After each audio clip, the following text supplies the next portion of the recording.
चलो अब हम पढ़ते हैं रेक्टिफायर। ठीक है, हाफ वेव फुल वेव कैसे बनाते हैं। डायोड मैंने आपको उस दिन दिखाया था, उन डायोड की मदद से हम लोग रेक्टिफायर कैसे बनाते हैं उसके बारे में आज डिस्कस करेंगे हम लोग। ठीक है, काफी इंपॉर्टेंट है हर इलेक्ट्रॉनिक डिवाइसेस में, चाहे वो टीवी हो चाहे कंप्यूटर हो, सभी डिवाइसेस में जिसमें वोल्टेज को हम लोग कम करते हैं और डीसी की जरूरत पड़ती है, उसमें हम लोग रेक्टिफायर का यूज करते हैं। आप खोल के भी देख सकते हो सर्किट में, तो आप लोगों को रेक्टिफायर दिखेगा। उसमें जो रेक्टिफायर यूज करते हैं जनरली ब्रिज टाइप रेक्टिफायर होता है। ठीक है, तो वो ब्रिज टाइप रेक्टिफायर बताऊंगा मैं। पहले हम लोग हाफ वेव फिर फुल वेव रेक्टिफायर करते हैं। तो हम लोग पढ़ते हैं semi conductor.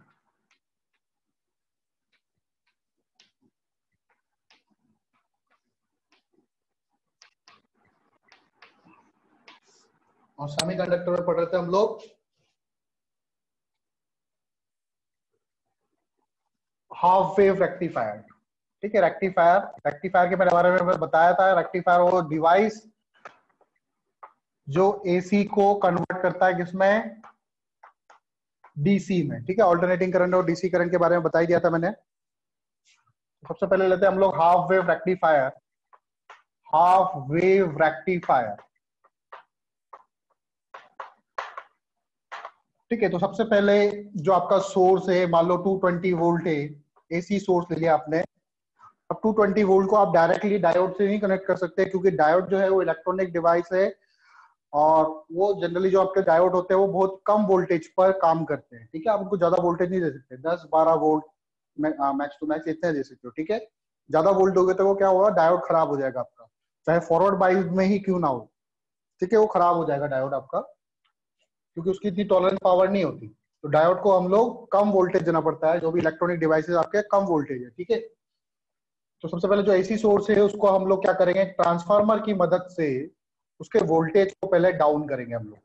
Step down transformer है। ठीक है, स्टेप डाउन ट्रांसफार्मर। तो स्टेप डाउन ट्रांसफार्मर क्या होता है, number of turns of secondary winding ये कम होता है। ठीक है, अब ये वोल्टेज कम हो गया, लेकिन अब भी जो आपको आउटपुट मिलेगा, अब भी क्या मिलेगा, एसी ही मिलेगा। अब इस एसी को मुझे क्या करना है, डीसी में कन्वर्ट करना है। तो मैं क्या करूंगा, यहाँ पर एक डायोड लगा दूंगा। ठीक है, इसको डी से रिप्रेजेंट कर दिया मैंने। और अब जो एसी सोर्स डीसी सोर्स मुझे मिल रहा है उसको मैं किसके अक्रॉस कहाँ पे लूं, तो उसके लिए मैं क्या लूंगा, एक लोड रेजिस्टेंस लगा दूंगा। यहाँ पे लोड रेजिस्टेंस कुछ भी हो सकता है, आपका बल्ब भी हो सकता है या कोई भी डिवाइस हो सकता है, लोड रेजिस्टेंस। ठीक है, जिसके अक्रॉस आपको आउटपुट लेना है। तो ये एसी सोर्स है, तो यहाँ पे जो सिग्नल्स आ रहे होंगे एसी सोर्स में, मैंने बताया था एसी सोर्स में जैसे मान लो करंट के लिए बना रहा हूं मैं, तो इसमें जो सिग्नल्स होंगे क्या होगा, एक बार ये ऐसे पॉजिटिव होगा, फिर कुछ टाइम बाद क्या हो जाएगा, ये ऐसे नेगेटिव हो जाएगा। तो ये इनपुट सोर्स है। अब क्या होता है कि ये दोनों जो है म्यूचुअली कपल्ड है। ट्रांसफार्मर इस वाले वाइंडिंग में अगर करंट फ्लो करेगी, तो इस वाले वाइंडिंग में भी क्या होगी, करंट इंड्यूस होगी ड्यू टू म्यूचुअल इंडक्टेंस। ठीक है, ईएमआई में हम लोग पढ़ेंगे म्यूचुअल इंडक्टेंस से कैसे करंट फ्लो होती है, प्रोड्यूस होती है दूसरे वाले वाइंडिंग में। तो जब ये पॉजिटिव होगा पार्ट, करंट क्या मान लो पहले वाले साइकिल में, जब ये वाला साइकिल चला यहाँ से, ये पॉजिटिव हाफ साइकिल, तो करंट जो है वो ऐसे करके फ्लो कर रही है सर्किट में, तो ये वाला पार्ट पॉजिटिव होगा, तो ये इसको रिपेल करने के लिए ये वाला पार्ट भी क्या होगा, पॉजिटिव होगा। अकॉर्डिंग टू म्यूचुअल इंडक्टेंस क्या होता है, इस वायर में करंट ऐसे फ्लो करती है कि वो इसका क्या करे, अपोज करे। तो ये पार्ट पॉजिटिव तो ये भी पॉजिटिव होगा, और ये नेगेटिव है तो ये वाला पार्ट भी क्या होगा, नेगेटिव होगा।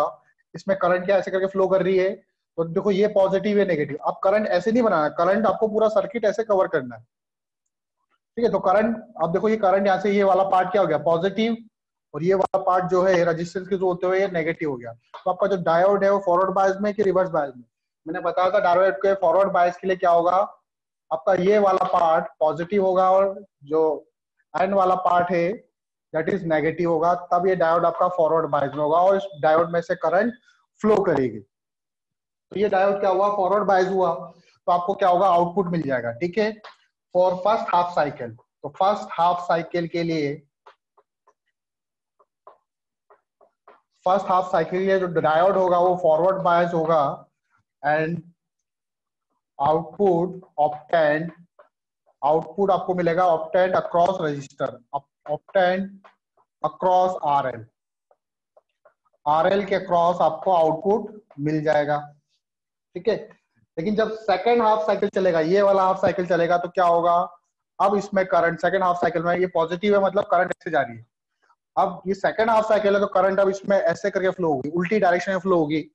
तो उल्टी डायरेक्शन में फ्लो होगी तो आपको पता है ये करंट हमेशा हाई पोटेंशियल से लो पोटेंशियल फ्लो करता है। तो इस बार ये वाला पार्ट पॉजिटिव हो जाएगा और ऊपर वाला पार्ट क्या हो जाएगा, नेगेटिव हो जाएगा। अगर ये पार्ट पॉजिटिव है तो ये वाला पार्ट भी पॉजिटिव होगा, और ये वाला पार्ट क्या हो जाएगा, नेगेटिव हो जाएगा। फिर ये वाला पार्ट आपका नेगेटिव, ये वाला पार्ट आपका पॉजिटिव। ठीक है, तो डायोड जो है इस केस में क्या होगा, रिवर्स बायस में होगा। और डायोड अगर आपका रिवर्स बायस में है सेकेंड हाफ साइकिल के लिए, डायोड जो है वो रिवर्स बायस में होगा आपका। और रिवर्स बायस में आपको पता है डायोड में कोई कंडक्शन नहीं होता, नो आउटपुट, कोई आउटपुट नहीं मिलेगा आपको, जीरो मिलेगा आउटपुट, कोई आउटपुट नहीं मिलेगा। तो मैं अगर मैं इसका आउटपुट वेवफॉर्म बनाना चाहूं तो मुझे आउटपुट वेवफॉर्म कैसे मिलेगा, आउटपुट वेवफॉर्म आई नॉट या वी नॉट बोल दो आप, इसको वी आई कर दो चाहो तो, वी इनपुट, इनपुट वोल्टेज और वो आउटपुट वोल्टेज। तो आपको क्या मिलेगा, हाफ साइकिल में पॉजिटिव हाफ साइकिल में मिलेगा, फिर उसके बाद जब नेगेटिव हाफ साइकिल चलेगा तो कुछ नहीं मिलेगा, फिर मान लो वापस पॉजिटिव हाफ चला तो फिर आपको मिलेगा आउटपुट। ठीक है, तो इस तरह से आप चाहो तो इसको और आगे लॉन्ग कर सकते हो, इस तरह से आपको आउटपुट मिलेंगे। आई बात समझ में? Yes sir. ठीक है, जनरली जो इंडिया में जो फ्रीक्वेंसी है एसी सोर्स की, वो फ्रीक्वेंसी कितनी है, 50 हर्ट्ज। 50 हर्ट्ज का मतलब होता है 50 साइकिल बन रहे हैं एक सेकंड में। 50 साइकिल मतलब एक साइकिल यहाँ से यहाँ तक लेंगे, 50 साइकिल का मतलब है 100 पल्सेस, 100 पल्स बन रही है एक सेकंड में। और आउटपुट में आपको कितने पल्स मिलेंगे, आउटपुट में आपको, क्योंकि नेगेटिव वाला पार्ट तो मिल ही नहीं रहा, तो आपको आउटपुट में 50 पल्स मिलेंगे एक सेकंड में। ठीक है, 100 पल्स अगर आप इनपुट में दोगे तो आउटपुट में आपको 50 पल्स ही मिलेंगे। बाकी आगे हम लोग और इसके डिफरेंस वगैरह पढ़ेंगे। Full wave rectifier,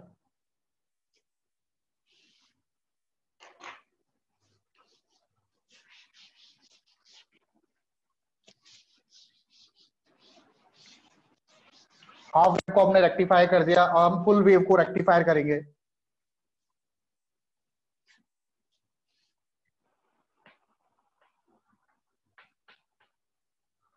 full wave rectifier, तो फुल वेव रेक्टिफायर दो तरीके से बनते हैं। पहले मैं बनाऊंगा 2 डायोड का इस्तेमाल करके, और अगला मैं बनाऊंगा 4 डायोड का इस्तेमाल करके। ठीक है, फुल वेव रेक्टिफायर, तो इसमें देखो पहला जो टाइप है इसमें मैं 2 डायोड का इस्तेमाल करूंगा by using centre tap transformer, by using centre tap transformer, centre tap transformer. ठीक है, सेंटर टैप ट्रांसफार्मर क्या होता है ये बताऊंगा अभी। अगेन मैंने क्या कर दिया, एक एसी सोर्स ले लिया, अगेन इसका वोल्टेज मुझे क्या करना पड़ेगा, डिक्रीज करना पड़ेगा। तो मैं एक ट्रांसफार्मर लूंगा, और कौन सा transformer, centre tap. Centre tap transformer क्या होता है, जैसे कॉइल है या वाइंडिंग है, इस वाइंडिंग के बीच में से एक और वायर निकला होता है, एक और टेपिंग होती है, इसको बोलते हैं सेंटर टैप ट्रांसफार्मर। ठीक है, जो सेकेंडरी वाइंडिंग है, इस सेकेंडरी वाइंडिंग के सेंटर से एक और वायर निकला होता है, इसलिए इसको बोलते हैं सेंटर टेप ट्रांसफार्मर। ठीक है, इसमें मैं क्या करूंगा, 2 डायोड का इस्तेमाल करूंगा। एक डायोड इधर लगाऊंगा इस तरह से, जिसको मैं बोलूंगा डायोड D1, एक डायोड इधर लगाऊंगा जिसको मैं बोलूंगा डायोड D2। ठीक है, और हमारा लोड रेजिस्टेंस होगा, उस लोड रेजिस्टेंस को आप यहाँ पे कनेक्ट करोगे सेंटर टेप ट्रांसफार्मर के साथ। इधर सेंटर टेप में कनेक्शन देखो ऐसे कुछ होगा, इस रेजिस्टेंस के, ये लोड रेजिस्टेंस हो गया आपका RL, इस पॉइंट को मैंने बोल दिया A, इस पॉइंट को मैंने बोल दिया B। अब देखो इनपुट में आपको पता ही है, इनपुट में क्या जाएगा, इनपुट में आपका इस तरह का सिग्नल होगा, V इनपुट इधर टाइम T, तो जब ये पॉजिटिव हाफ साइकिल चलेगा, तो आपको पता है ये पॉजिटिव हाफ साइकिल में क्या चलता है, ये वाला पार्ट पॉजिटिव होता है और नीचे वाला पार्ट क्या होगा, नेगेटिव होगा। सिमिलरली ये वाला पार्ट क्या होगा, पॉजिटिव, ये वाला पार्ट होगा नेगेटिव। अच्छा, ये वाला पार्ट क्या होगा, अगर मैं इन दोनों को कंपेयर करूं, इस पॉइंट को और इस पॉइंट को कंपेयर करूं, तो इस पॉइंट का पोटेंशियल इस पॉइंट के अकॉर्डिंग क्या होगा, ज्यादा होगा। तो इधर पॉजिटिव इधर नेगेटिव, इधर आप समझ करो जीरो मान सकते हो, जीरो मान लो, पॉजिटिव और नेगेटिव के बीच में क्या, जीरो। ठीक है, तो ये वाला पॉइंट और इस पॉइंट के बीच में मतलब जीरो मैंने मान लिया है, लेकिन एक्चुअल में इसके और इसके बीच में क्या होगा, ये वाले पॉइंट का पोटेंशियल हाई होगा as compare to this. Diode में भी जरूरी नहीं कि एन वाला पार्ट नेगेटिव से कनेक्ट हो। मैंने पहले क्या बोला था कि पी वाला पार्ट पॉजिटिव से और एन वाला पार्ट नेगेटिव से, ये जरूरी नहीं है। पी वाला पार्ट आपका हाई पोटेंशियल पे होना चाहिए, ये वाला पार्ट हाई पोटेंशियल पे होना चाहिए, और एन वाला पार्ट लो पोटेंशियल पे होना चाहिए। ठीक है, इसका पोटेंशियल लो होना चाहिए, इसका पोटेंशियल हाई होना चाहिए, तो ये फॉरवर्ड बायस में होगा। जरूरी नहीं कि पी वाला पॉजिटिव से कनेक्ट हो, एन वाला नेगेटिव से। ये ऐसे भी हो सकता है दोनों पार्ट पॉजिटिव हो, 5 वोल्ट और इधर 2 वोल्ट ले लो, तो ये भी आपका फॉरवर्ड बायस ही माना जाएगा। ठीक है, तो इधर देखो, ये डायोड को मैंने एक इधर पॉजिटिव लिया, इधर नेगेटिव लिया, तो इधर क्या मान सकते हैं हम लोग, जीरो मान सकते हैं। अब ये वाला पार्ट पॉजिटिव, ये वाला पार्ट देखो, ये वाला पार्ट होगा नेगेटिव, नहीं जीरो मान लो इसको। तो ये वाला हाई से और ये लो से। इधर वाला पार्ट को देखो तो ये नेगेटिव और ये जीरो। तो अब देखो ये जो पी वाला पार्ट है, इसमें पी वाला पार्ट लो पोटेंशियल पर है और एन वाला पार्ट जीरो और नेगेटिव में कौन बड़ा है, जीरो। ठीक है, तो एन D2 जो होगा इस केस में फर्स्ट हाफ साइकिल में D2 आपका रिवर्स बायस में होगा और D1 आपका फॉरवर्ड बायस में होगा। तो फर्स्ट हाफ साइकिल के लिए मैं लिख सकता हूं, फॉर फर्स्ट हाफ साइकिल, पहले हाफ साइकिल में क्या होगा आपका D1 ये तो फॉरवर्ड बायस में होगा और D2 आपका रिवर्स बायस में होगा। तो आपको आउटपुट मिलेगा नहीं मिलेगा, आउटपुट मिलेगा, करंट ऐसे करके फ्लो करेगी और करंट ए से बी की तरफ इस तरह से जाएगी। ठीक है, current flow through in RL, current in RL आपको करंट मिलेगी, current in RL load resistance में जो करंट मिलेगी is from A to B, A से B की तरफ करंट मिलेगी आपको। ठीक है, A से B की तरफ फर्स्ट हाफ साइकिल में। सेकंड हाफ साइकिल में देखें हम लोग, तो सेकंड जब हाफ साइकिल चालू होगा, सेकंड वाला ये वाला पार्ट चालू होगा, तो क्या होगा, उल्टा हो जाएगा, ये पार्ट पॉजिटिव हो जाएगा और ऊपर वाला पार्ट क्या हो जाएगा, नेगेटिव। सिमिलर ये वाला पार्ट पॉजिटिव, ये वाला पार्ट नेगेटिव, और अगेन ये पार्ट जीरो ही रहेगा एज कंपेयर टू दिस, और इन दोनों के कंपेरिजन में ये जीरो ही रहेगा। तो इस केस में ये वाला पार्ट क्या हो जाएगा, पॉजिटिव, ये वाला पार्ट क्या हो जाएगा, जीरो। तो ये वाला डायोड क्या होगा, इस बार फॉरवर्ड बायस में होगा। इस केस में देखें, इस वाले D1 को देखें तो ये नेगेटिव और ये पॉजिटिव, इस केस में नेगेटिव हाफ साइकिल में D1 आपका रिवर्स बायस में हो जाएगा। तो for second half cycle, second half cycle में क्या होगा, उल्टा हो जाएगा, D1 इस केस में बंद हो जाएगा, रिवर्स बायस में हो जाएगा, और D2 आपका फॉरवर्ड बायस होगा। तो इस बार D2 कंडक्ट करेगा, D2 से करंट फ्लो करेगी ऐसे करके, और फिर करंट ऐसे रेजिस्टेंस में हो जाएगी। अब अगेन आप देखोगे कि इस रेजिस्टेंस में जो करंट है वो A से B ही जा रही है, करंट इसमें डायरेक्शन चेंज नहीं कर रही है।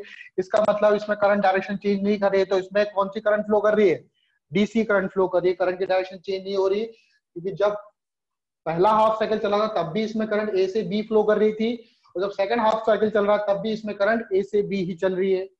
तो करंट अपनी डायरेक्शन चेंज नहीं कर रही है। ठीक है, तो करंट इन RL, ठीक है, RL में जो करंट होगी IL is from A to B। IL क्या हो गया आपका, लोड करंट बोल दो इसको, इसमें जो करंट फ्लो होगी that is load current. IL आपका फ्रॉम A टू B ही होगा इस केस में भी। ठीक है, तो इस तरह से आपको जो आउटपुट मिलेगा इस रेजिस्टेंस के अक्रॉस, पॉजिटिव हाफ साइकिल के लिए V0 लिख देता हूं मैं इधर T। तो पॉजिटिव हाफ साइकिल के लिए आपको A टू B मिला, तो आपने बोल दिया पॉजिटिव मिला। नेगेटिव हाफ साइकिल के लिए अगेन A टू B ही मिला, तो अगेन इस केस में भी क्या मिलेगा आपको, पॉजिटिव ही मिलेगा। फिर अगेन इस तरह से पॉजिटिव ही मिलता जाएगा आपको। तो आपको क्या हो गया, ये करंट को डायरेक्शन चेंज नहीं कर रही है, तो आपको DC आउटपुट मिल गया। ठीक है, DC आउटपुट, प्योर DC नहीं बोलेंगे, लेकिन इसको पल्सेटिंग DC है, और ये इनपुट क्या है, एसी इनपुट। तो इस तरह से आपको आउटपुट मिलेगा। अब देखो यहाँ पर सपोज करो इसकी फ्रीक्वेंसी है 50 हर्ट्ज, 50 हर्ट्ज का मतलब 100 पल्सेस बन रही है, तो आउटपुट में भी आपको क्या मिलेगा, 100 पल्स ही मिलेगी। इसमें भी कितनी पल्स मिलेगी आपको, 100 पल्स ही मिलेगी। ठीक है, तो ये था आपका फुल वेव रेक्टिफायर। इसके बाद आता है आपका ब्रिज रेक्टिफायर, जिसको हम लोग प्रैक्टिकली यूज भी करते हैं। प्रैक्टिकल लाइफ में आप जो सर्किट देखोगे वो फुल वेव रेक्टिफायर वाले वो ब्रिज रेक्टिफायर के होंगे। तो अब देखो टॉपिक ब्रिज रेक्टिफायर, तो ध्यान से समझना ब्रिज रेक्टिफायर को।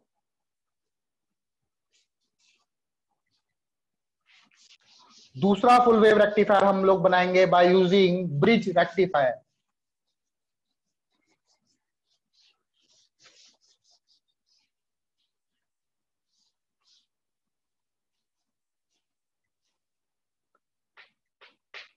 सेकंड जो फुल वेव रेक्टिफायर है दैट इज ब्रिज रेक्टिफायर। नाम से ही पता चल रहा है कि इसमें ब्रिज टाइप स्ट्रक्चर होना चाहिए शायद। ठीक है, तो इसमें हम लोग क्या करते हैं, 4 डायोड लेते हैं। ठीक है, we are using here 4 diodes. कैसे, देखो डायोड्स के कैसे बनाओगे आप, पहले तो कैसे पतंग टाइप बना लेना है, स्क्वायर टाइप बना लेना। ठीक है, सारे डायोड के मुंह ऐसे करना। मैं याद करने का तरीका बता रहा हूँ आप लोगों को। सबका मुंह ऐसे ऊपर की तरफ, सबके मुंह ऊपर की तरफ बनाना।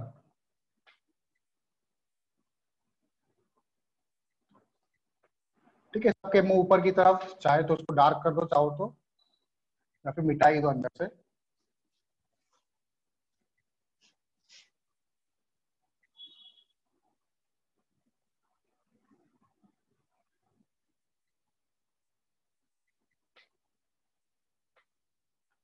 ठीक, ये आपका ब्रिज रेक्टिफायर का डायग्राम बन गया। इसमें अब इनपुट कहाँ देंगे और आउटपुट कहाँ देंगे, इसका थोड़ा सा ध्यान रखना। इनपुट देखो हम लोग कहाँ देंगे, अगेन हम लोग क्या लेंगे, एसी सोर्स लेंगे, और एसी सोर्स वही ट्रांसफार्मर लेंगे। ठीक है, इसमें जनरल ट्रांसफार्मर में लेंगे, कोई आपको सेंटर टेप ट्रांसफार्मर की जरूरत नहीं है। इसमें एक कनेक्शन करेंगे इस पॉइंट पे, याद रखना कनेक्शन गलत मत कर देना। एक कनेक्शन करेंगे यहाँ पर और दूसरा कनेक्शन करेंगे हम लोग इस वाले पॉइंट पर, जस्ट अपोजिट वाले पर। ठीक है, तो इन दोनों पे कनेक्शन करेंगे। ये आपका ट्रांसफार्मर हो गया। अच्छा, उस वाले ट्रांसफार्मर में लिख लेना सेंटर टेप ट्रांसफार्मर, अगर मैंने लिखा नहीं हो तो उसमें ट्रांसफार्मर सेंटर टेप ट्रांसफार्मर लिख देना इसके पहले वाले में। ठीक है, इसके नाम कर दो D1, diode D1, diode D2, diode D3 और डायोड D4। आउटपुट कहाँ कनेक्ट करेंगे, आउटपुट आपको यहाँ पे कनेक्ट करना है। एक वायर यहाँ से लेना है, यहाँ पे एक रेजिस्टेंस लगाना है, that is load resistance RL। एक कनेक्शन कर दो यहाँ पर इस वाले पॉइंट पर। ठीक है, ये आपका लोड रेजिस्टेंस हो गया। अगेन यहाँ पर आप चाहो तो मार्क कर लो A to B, क्योंकि करंट है वो हमेशा A to B he flow करनी चाहिए। ठीक है, अब इनपुट देखो, इनपुट सिग्नल कैसा होगा हमारा, इनपुट दे रहा हूं मैं। इनपुट सिग्नल आपका कुछ अगेन इस तरह से होगा। इसको V इनपुट कर लेते हैं हम लोग, इधर टाइम T। तो पहला हाफ साइकिल चला, ये वाला पार्ट हुआ पॉजिटिव, ये वाला पार्ट हुआ नेगेटिव। तो अगेन ये वाला पार्ट होगा पॉजिटिव, ये वाला पार्ट होगा नेगेटिव। करंट लो गई यहाँ से, यूं करके ऐसे करके जाएगी। अब करंट के पास यहाँ पर 2 रास्ते होंगे, एक तो जा सकती है D1 पर और एक जा सकती है D4 पर। D1 पर क्यों जाएगी और D1 पर D4 की तरफ नहीं जाएगी, क्योंकि ये जो है वो रिवर्स बायस में कनेक्ट है, क्योंकि पॉजिटिव है तो ये रिवर्स बायस में कनेक्ट है। तो करंट यहाँ पे ना जाके D1 के थ्रू करी, करंट D1 के थ्रू गई ऐसे करके। फिर यहाँ पर अब इसके पास अगेन 2 रास्ते होंगे, या तो D2 के अंदर से होते हुए चले जाए या फिर रेजिस्टेंस। अगेन D2 जो है वो क्या है, रिवर्स बायस में कनेक्ट है। ठीक है, करंट हमेशा ऐसे फ्लो नहीं कर सकती इसमें, तो करंट को क्या करना पड़ेगा, रेजिस्टेंस के थ्रू से ही होते हुए जाना पड़ेगा, यूं करते हुए। फिर करंट वापस से यहां तक आएगी।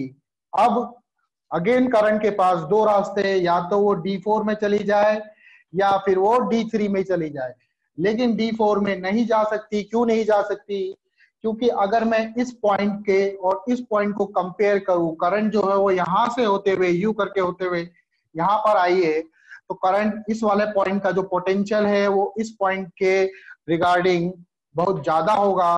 इस पॉइंट का पोटेंशियल इसके कंपेयर में क्या होगा? ज्यादा होगा। तो करंट हमेशा हाई से लो फ्लो करती है, लो से हाई नहीं जा सकती कभी भी करंट। तो करंट को भी मजबूरन D3 से होते हुए जाना पड़ेगा। D3 से होते हुए ऐसे करके फिर ये वापस से आप सर्किट पूरा करेंगे, इधर वापस नहीं जाएगी। अगेन क्या होगा? पोटेंशियल हाई होगा, तो करंट यहाँ से होते हुए फिर ये ट्रांसफार्मर में इस तरह से फ्लो करेगी।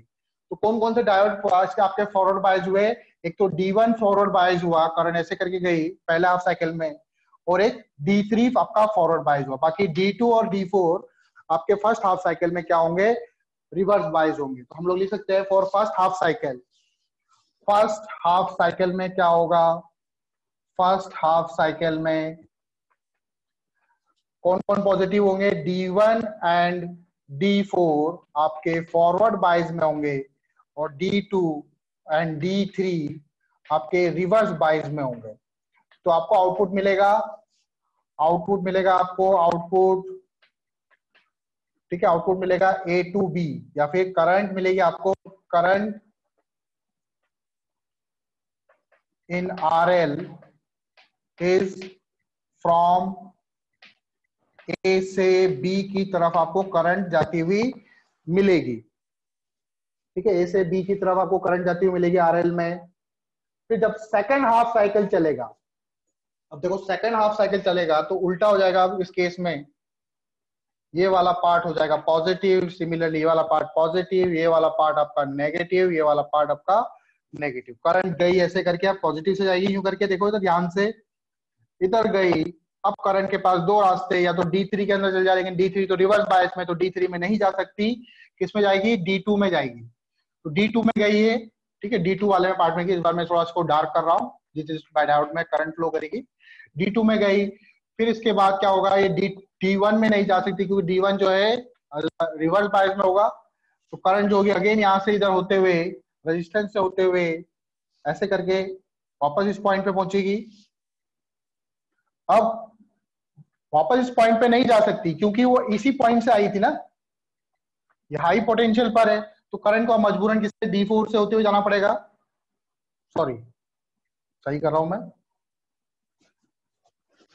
करंट ऐसे जाएगी D2 से होते हुए, हाँ D4 से जाती जाएगी। अब रुको, मैंने कुछ गड़बड़ तो नहीं करी? D1,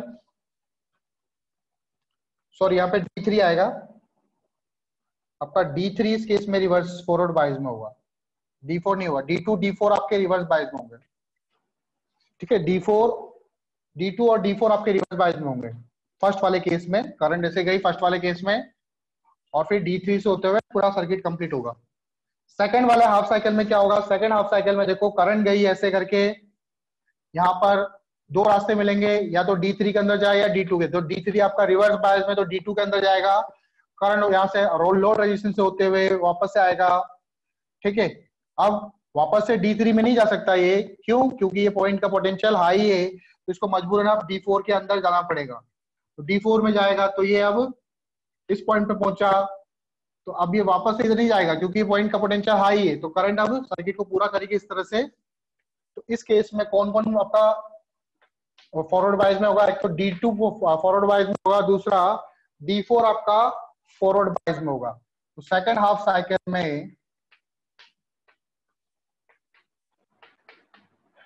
D2 और D4 आपके फॉरवर्ड बायस में होंगे, और D1 D3 आपके रिवर्स बायस में होंगे। देखो इस वाले केस में भी करंट क्या होगा? D2 से होते हुए A to B ही मिलेगा आपको।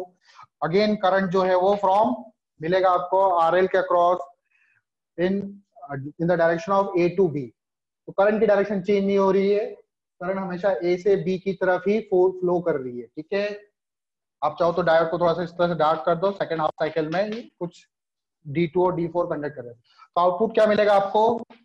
आउटपुट जो होगा वो हमेशा पॉजिटिव वेवफॉर्म में मिलेगी, नेगेटिव वाले के लिए पॉजिटिव और पॉजिटिव वाले के लिए पॉजिटिव। इस वाले में कौन कौन कंडक्ट कर रहा है? D1 और D3 कंडक्ट कर रहा है, तो D1, D3 लिख देना आप।